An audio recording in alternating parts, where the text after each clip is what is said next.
Hello everyone and welcome back to another Love English video. Now today I've got a video which you've been asking me for ages, and it is another one of my advanced verbs videos. So you seem to really enjoy these guys. The one on 50 advanced verbs, you really liked that. That's up here if you haven't watched it, but watch it at the end of this one. And so we're going to do something very similar in the lesson today, which is we're going to take everyday common English verbs but look at their much more advanced and interesting versions. As at this point, a lot of you are quite advanced learners of English, and you don't want to be using the same old vocabulary. You want to be being more playful with the language, more accurate, more expressive, and these verbs are going to help you to do that. Don't forget guys, if you want to expand your vocabulary, you can also buy our vocabulary course. It's an ebook. Find out more about that below. And as well as that, don't forget to subscribe.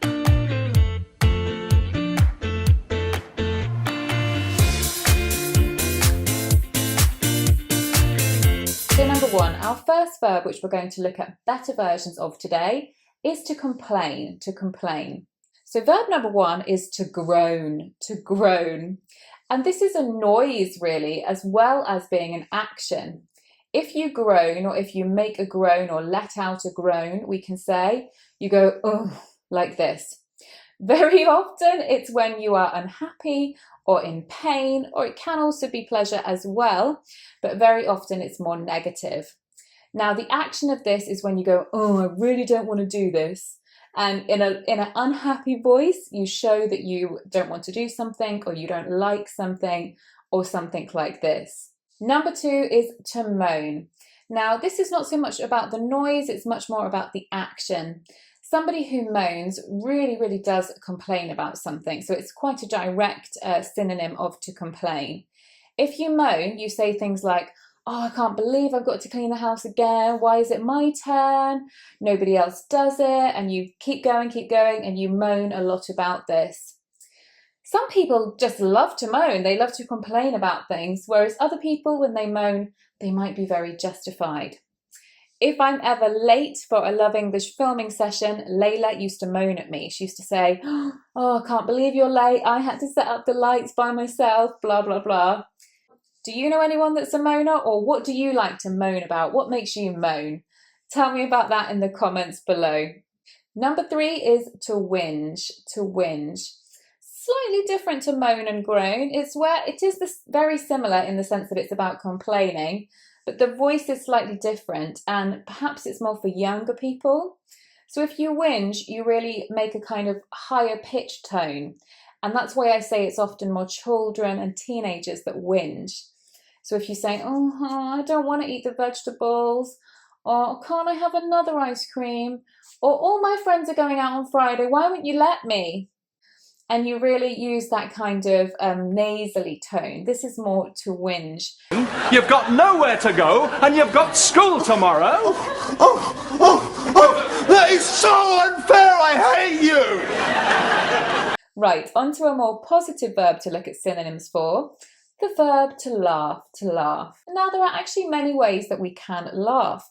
And one of them that I don't think you would have heard of before is to titter, to titter. If you titter, you laugh in such a way that shows that you're a bit nervous, or you think maybe you shouldn't be laughing about that thing. So for example, if somebody is making rude jokes, which you think could be a bit inappropriate, you might not want to laugh very loudly about that. You might prefer to just laugh very quietly, almost behind your hands, or with someone else in a more discreet way. And generally, ladies tend to titter more than men. So we might say there was an awkward silence in the room at the beginning of the presentation, so a few people tittered to break the ice. The next one is to chortle. To chortle, I love this one. And to chortle is to laugh with pleasure. If you chortle about something, you really are having a good, often laugh to yourself about that thing, and you're really laughing in pleasure.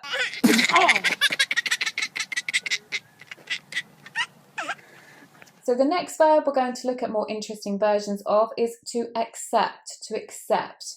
So the first one is to endorse, to endorse.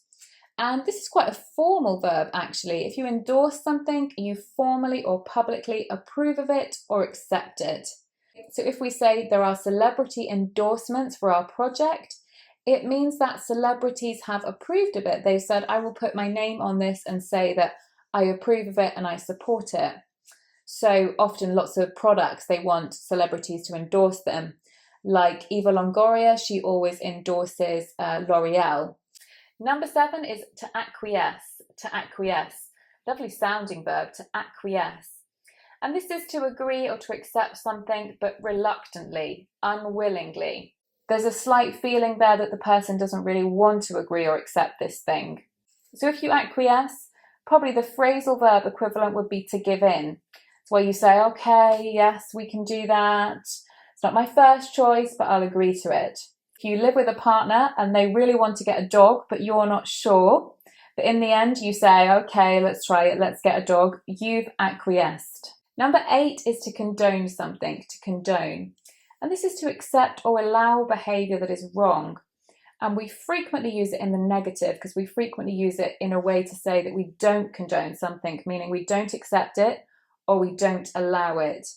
So a school might have a sign up saying, we don't condone the use of mobile phones in the classrooms.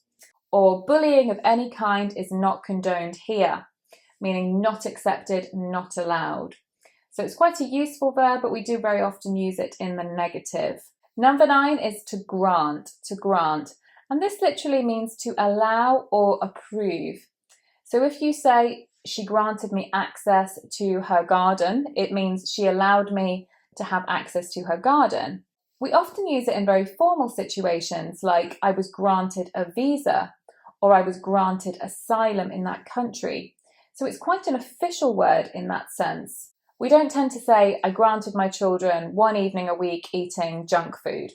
We don't tend to use it in that informal way. We tend to use it much more about official things. So next verb that we're going to be looking at more advanced versions of is to encourage. Now, a great verb that you can use instead of encourage is to boost, to boost. So if you want to say that a company have tried to encourage more people into the shop or encourage sales, you can say that they've tried to boost sales with their discounts. So you can also say that you tried to boost someone's confidence. So if you say, oh, you're doing great, you're doing really well, your English is coming on really well, you're going to be fluent soon, you're trying to boost their confidence, meaning increase their confidence. Number 11 is to bolster, to bolster. This is very similar to boost, but it can also mean to support and improve or make something stronger. So for example, imagine you live in a country where there are hurricanes. You might want to bolster the strength of your house by adding extra bricks or foundations or something like that. But you can also, again, bolster someone's ego, bolster sales, bolster revenue, bolster the public image of a company. Here it would mean support or improve. So the next verb we're going to look at more interesting versions of is to listen. We do, of course, use that verb a lot, so it's nice to have some different options. Now, the person who is listening, and they shouldn't be, so who is trying to listen to a conversation, like perhaps when you're younger and you're trying to listen to your parents' conversations through the door, this has a special verb. This is to eavesdrop, to eavesdrop. So if you're eavesdropping, you're listening to a private conversation that you shouldn't be listening to. Hey, those 2 girls behind you, they're eavesdropping. Really? The next one is to overhear, to overhear. And this is actually where you didn't mean to, you didn't intentionally want to listen, but you couldn't help but hear it. So you might say, I overheard the boss talking at work about the fact that there's going to be some job losses. So you were just there and you could hear the conversation and you overheard it, but you weren't necessarily supposed to, but you couldn't help it, you were just there. So the next one, guys, is to prick up your ears, or to prick up one's ears. Now this means that you suddenly start to pay attention because you're interested in something. So we might say, Leila pricked up her ears when she heard that her boyfriend was going to the jewellery store. So the next verb that we're going to look at more advanced versions of is to speak. So the first verb we're going to look at here is to blab, to blab. And if you blab, you talk carelessly and a lot about something, often saying secret information, so a little bit like gossip. but it can also be that you just talk a lot.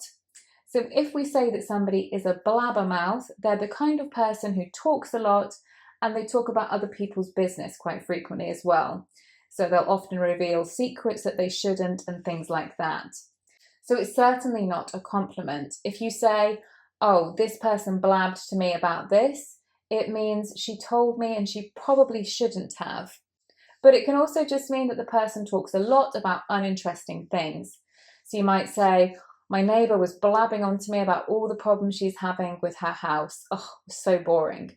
Number 16 is quite similar, but it's a much more formal version of that verb. This one is to divulge, to divulge. And if you divulge information, you say something that should definitely be a secret. So we could say, she refused to divulge the secret to her spicy sauce. Number 17 is to gab, to gab. Again, this means to talk a lot. If you say, oh my goodness, she was gabbing on, very similar to how we use blabbing on. This means talking a lot and often about uninteresting things. Next verb that we're going to look at more advanced versions of is to succeed, to succeed. Now the first one that we're going to look at here is to prosper. It's a formal verb, to prosper, but it's a nice verb to use when you mean something has been successful, particularly financially. So you might say, Apple have really prospered as a technology company as they were extremely unique in the market at the time. So it's quite formal. You'll often see it in newspapers and things like that. You can use it in a speaking context or in a writing context, but it should be more formal. The next one is to flourish, to flourish. And this is where something is doing extremely well. So it's growing or developing successfully. So we could say that, for example, certain species flourish in certain environments. If we say business is flourishing, we mean it's doing very well. But a person can also flourish.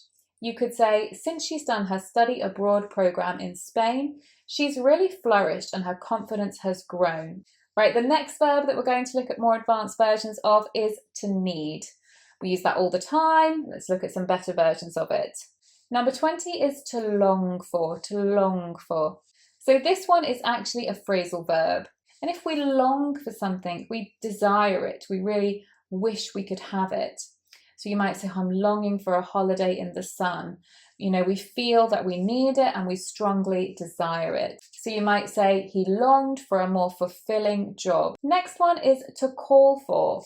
And this means that a particular situation or person is requiring that thing.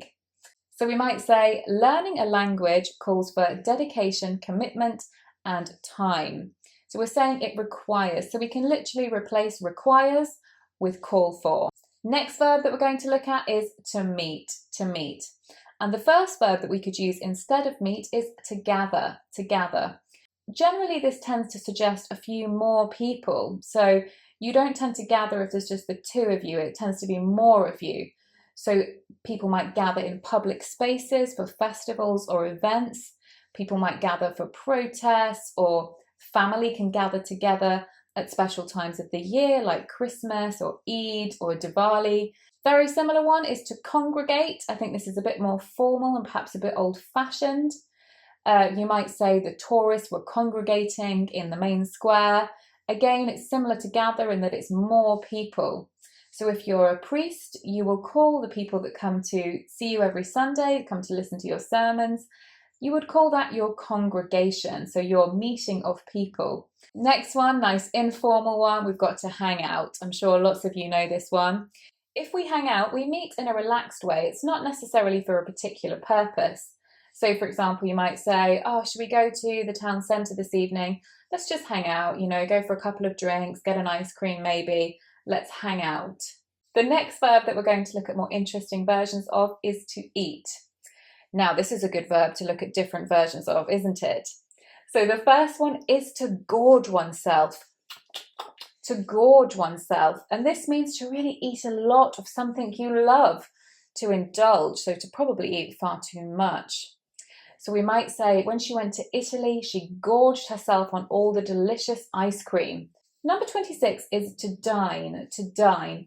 And this suggests a sophisticated kind of eating. So if you dine, it means that you are It's very formal. It means that you're having a posh dinner or a sophisticated dinner, or perhaps you're going out to eat. So we might say, for example, let's dine out this evening. It sounds very formal to say that. Certainly today we will use it less.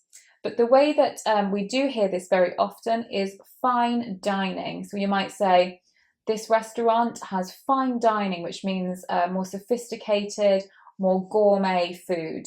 Number 27 is to feast, and we still use this word when we talk about festivals or a big gathering. We might say, oh, let's have a feast, or we've feasted on a delicious meal. It tends to be a big meal, it tends to be for special occasions.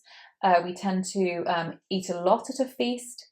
So you could say we feasted on the best cuisine when we went on our cruise around Europe. Next one, we're going to look at more interesting versions of to be angry, which is an adjective, but we have actually got some verbs which can talk about this as well. So the first one is to rage, and we often rage against something, and this is real anger, yeah? So if you rage, you're super angry. So we might say he raged against the government's plans to shut down free education. Quick question, guys. Other things can actually rage, so not just people. Do you know what other things we can describe of as raging? Tell me about that in the comments below. Bit of homework for you. Next one is to explode. Very similar to rage. If somebody explodes in anger, they get super angry and very quickly. Of course, explode suggests very quick action like a volcano or a bomb.